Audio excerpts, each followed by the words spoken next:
Eto na nga mga chong, marami tayong PBA updates. After years away from Barangay Ginebra, Greg Slaughter is reportedly pushing for a trade pabalik sa kanyang dating team. Si Greg Slaughter na ang gumagawa ng paraan para mapilitan ang Titan Giant Masters na may trade ang kanyang playing rights. At kung tutusin, lahat ng signs, lahat ng naging galaw ni Greg Slaughter ay konektado sa Barangay Ginebra. Kaya ang tanong, magbabalik na ba itong si Greg Slaughter sa Barangay Ginebra?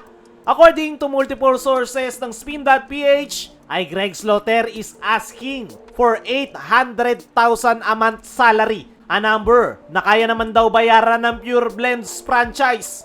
Pero may catch, hindi lang daw sweldo. Meron pang mga add-ons na gusto si Greg. Bukod sa kanyang sahod, gusto pa ng nasabing big man ng monthly allowance at provincial game allowances at bayad ng team para sa kanyang personal trainer. Ayon nga sa isang insider, okay naman yung unang sweldo ni Greg, pero yung may plus-plus pa, medyo malabo na daw. Kumbaga gusto ni Greg, hindi lang simpleng kontrata, gusto niya full package deal. At dito na pumapasok ang espekulasyon na ginagawa lang daw ito ni Greg para mapilitang i-trade ang kanyang playing rights. Isa pang insider ang nagsabing open na rin ang Titan Ultra na magbigay ng dobleng game bonus kay Greg, pero hindi nga daw sila pinansin. Meaning parang hindi talaga interesado si Greg sa alok ng mga ito.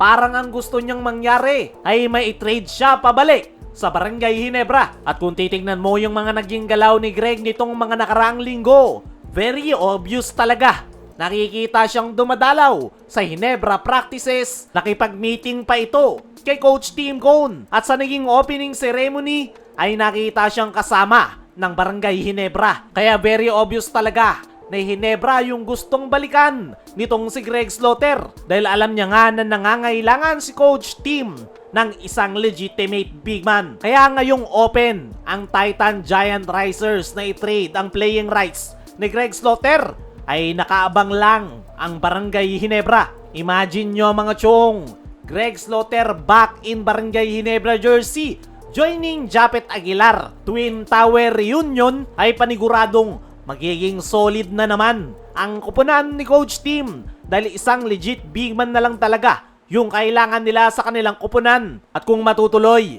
yung trade na yan, ay makukompleto na ang Barangay Ginebra. Pero syempre, habang wala pang official announcement, lahat ng ito ay usap-usapan pa lang. Pero napakalaki talaga ng chance na babalik ito sa Barangay Ginebra. Ang magiging problema na lang ay kung papaano makikipag-trade ang Ginebra sa Titan Giant Masters. Habang mainit ang usapan patungkol kay Greg Slaughter, may isa pang Ginebra player na gumagawa ng sariling headline. Yan ay itong reigning Rookie of the Year na si RJ Abarrientos na gustong gumawa ng kanyang sariling legacy sa Barangay Ginebra. Ito nga si RJ Abarrientos mga chong ay ang pinakabagong Rookie of the Year. Maging siya hindi nga raw makapaniwala na dalawa ang kanyang Rookie of the Year. Pero bonus na nga lang daw yan dahil ang pinakagusto ni RJ Abarrientos ay makakuha ng kampyonato. Matatandaan na 2 beses nang muntik makakuha ng kampyonato itong si RJ Abarrientos. At para kay RJ,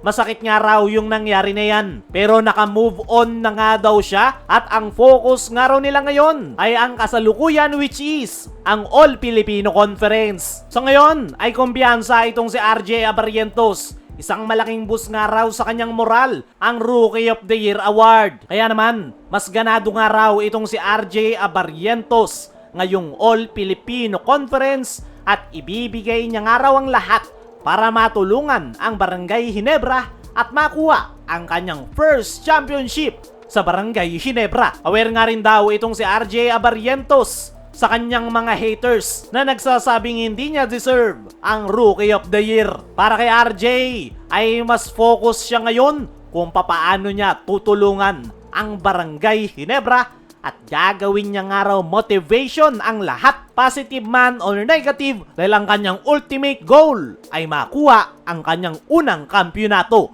Kaya mga chong, ano masasabi nyo sa ultimate goal ni RJ Abarrientos na pagkuha ng kampyonato? Ano rin yung masasabi nyo na si Greg Slaughter na mismo ang gumagawa ng paraan para makabalik siya sa kanyang dating kupunan na Barangay Ginebra? I-comment mo lang dyan sa ibaba.